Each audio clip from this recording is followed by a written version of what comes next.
Welcome to the Salmon Runs YouTube. Enjoy the video. You begin by confirming the essentials so your application won't stall. Make sure your blog runs on a custom domain with at least 6 substantial posts. Google looks for original, useful content.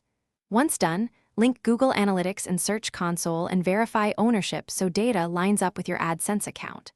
Also, optimize for mobile and speed. Slow pages reduce ad revenue and can trigger rejections. Now that these are in place, move to account setup and ad placement planning. You now create or sign into your AdSense account using the same email connected to Analytics and Search Console to speed verification. Next, add your site in AdSense and paste the provided verification code into your theme header. This confirms ownership and allows crawling.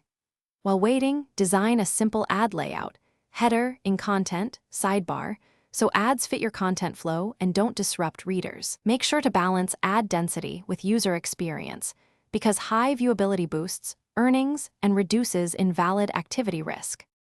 You finish by submitting the site for review and confirming privacy and contact pages are visible. These are common quick fails.